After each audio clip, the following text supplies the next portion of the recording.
¿Cuál fue una de las decisiones de Sánchez nada más aterrizar de la India cuando se contabilizaban en ese momento 52 muertos por las inundaciones? ¿Quién decidió no suspender el pleno del Congreso de los Diputados en medio de la tragedia? ¿Por qué no se podía aplazar el decreto de los cambios en Radio y Televisión Española? ¿Quién se reunió en la zona de gobierno del Congreso antes de tomar la decisión? ¿Supeditó el gobierno esa votación a cualquier otra cosa? ¿Desde dónde votó el presidente del gobierno?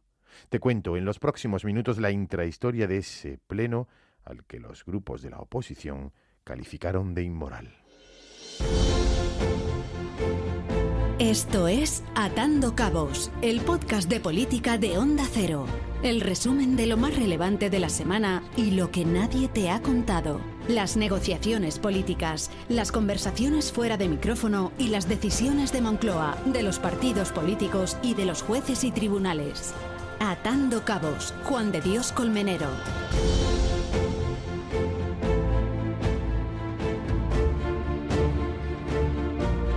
Eran las 8:15 de la tarde, las 20:15 hora española, y estábamos en Bombay, en el final del viaje oficial del presidente del gobierno, Pedro Sánchez, y toda la delegación española y los periodistas que le acompañábamos. Nos dirigíamos en ese momento al aeropuerto de Bombay, para regresar a Madrid.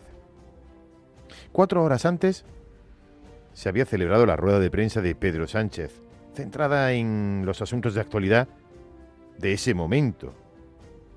Las denuncias por acoso y agresión de Íñigo Errejón, las novedades del sumario del caso Ábalos, Koldo, la foto de Sánchez con Aldama, el comisionista de la trama de corrupción, o la nueva imputación conocida esa misma tarde, la nueva imputación por 2 delitos más a la esposa del presidente del gobierno, Begoña Gómez, presente en este viaje oficial a la India. De lo que estaba sucediendo en ese momento también en Valencia, en Castilla-La Mancha y en el resto de comunidades afectadas, ni una palabra, pero ni una palabra, entre otras cosas porque todavía no se conocía el alcance de la tragedia, ni el número de fallecidos, ni el número de desaparecidos. Se hablaba en España en ese momento, y no en todos los medios, de 7 desaparecidos y la búsqueda de un camionero en Albacete. Eran las primeras informaciones. Y de esa manera iniciábamos el vuelo de 14 horas entre Bombay y Madrid, con escala en Omán.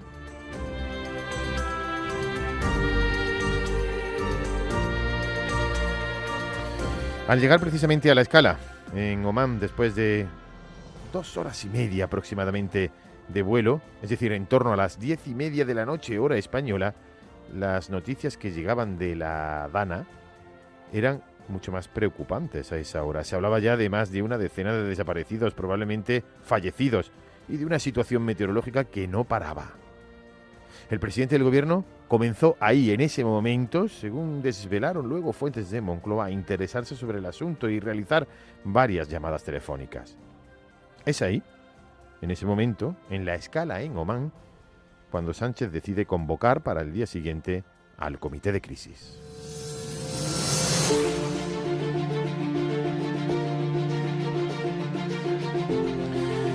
Reiniciamos el viaje después de esas 2 horas, más de 2 horas de escala. El trayecto más largo teníamos por delante, unas 10 horas de vuelo aproximadamente, más hasta llegar a Madrid, cuyo aterrizaje se produce a las 10:33 de la mañana del miércoles. Las noticias en ese momento ya eran alarmantes. Más de 50 muertos, la convocatoria de una declaración institucional del presidente del gobierno, que iba a hacer 1 hora después de aterrizar, la convocatoria también del comité de crisis, que ya presidiría Pedro Sánchez. Y al llegar a Madrid, el presidente del gobierno habla, según esas mismas fuentes, con varios miembros de su gabinete, con varios ministros, entre ellos el ministro Félix Bolaños, que se encontraba en ese momento en el Congreso de los Diputados, con un pleno interrumpido en la sesión de control y a punto de decidir si continuaba o no el resto del pleno y de las actividades parlamentarias. Y 10 minutos después de esa llamada del presidente del gobierno, en la zona de gobierno del Congreso, se reúne la presidenta de la Cámara, Francina Armengol, y el ministro Félix Bolaños. Es cuando se decide, después de que el presidente del gobierno diera luz verde, la celebración de un pleno extraordinario, pero solo para aprobar la convalidación del decreto de Radiotelevisión Española, en el que se amplía el número de consejeros para ser repartido entre todos los socios de investidura, incluido el partido de Puigdemont, nombrar a los consejeros por 6 años y reducir el cambio de mayorías para nombrarlos.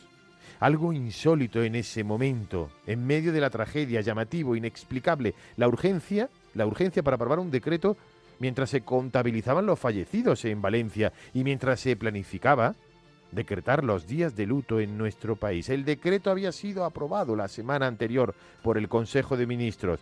De plazo hay un mes, pero el gobierno quería aprobarlo la semana siguiente. La urgencia no estaba justificada, pero tenía prisa el gobierno, hasta el punto de que el presidente del gobierno, que estaba en Moncloa en la reunión del comité de crisis, desde allí y en ese momento votó telemáticamente.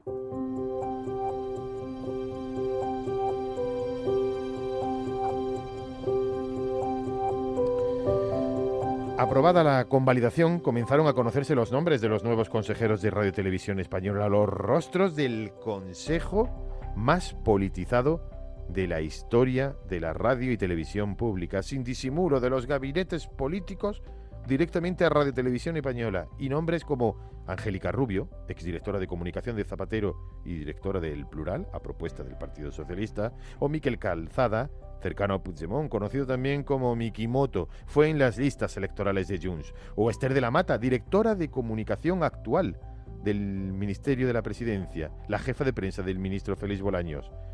Rosa León, periodista y cantante, fue concejal con el Partido Socialista, o Sergi Sol, periodista y ex jefe de prensa del líder de Esquerra Republicana de Cataluña, Oriol Junqueras. A falta de que el Partido Popular decida si nombra o no a alguien desde el Senado, estamos, sin duda, ante el Consejo de Radiotelevisión Española más politizado de la historia.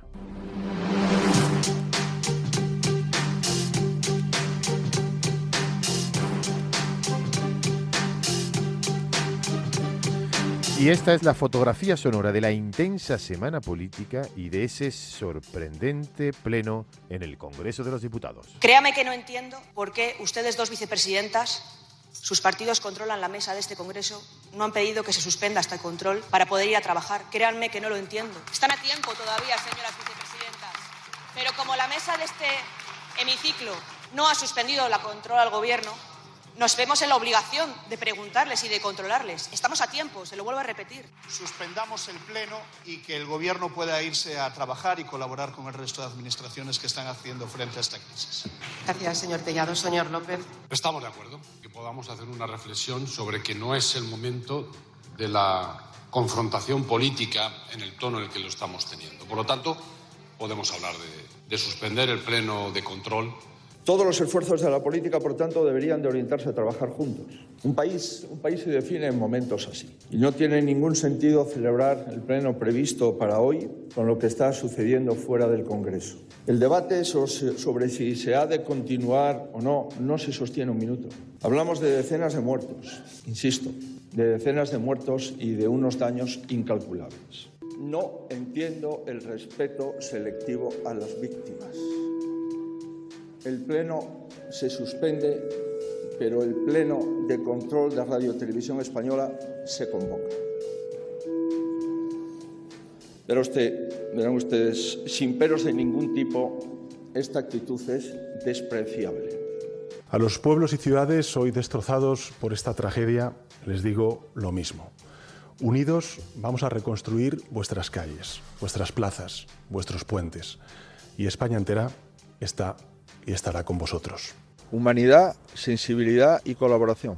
Y yo estoy muy orgulloso, insisto, de la colaboración de los presidentes autonómicos, de los alcaldes, y creo que son ellos los que han cargado con el peso de esta emergencia nacional.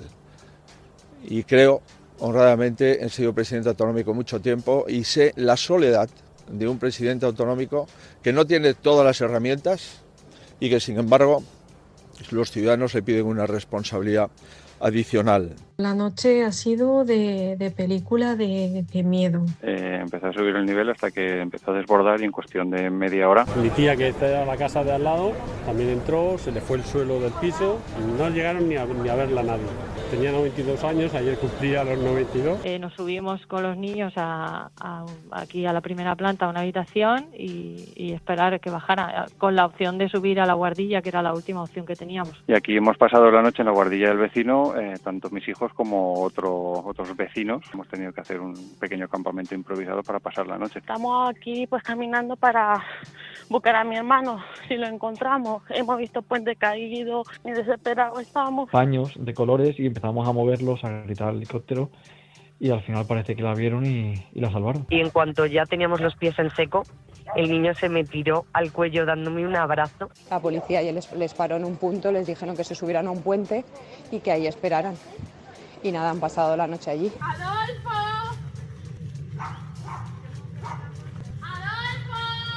La experiencia ha sido muy dura, caminar viendo coches, desastre, valla por el suelo. El garaje tiene 2,20 metros o 2,30 de agua ahora mismo, todo destrozado. La planta baja, pues hasta las rodillas de agua. Y ha sido dantesco, es dantesco. He ayudado, llevo 20 años trabajando de enfermera, me he ido a catástrofes, he ido humanitaria, pero nunca ha pasado el miedo que pasé ayer.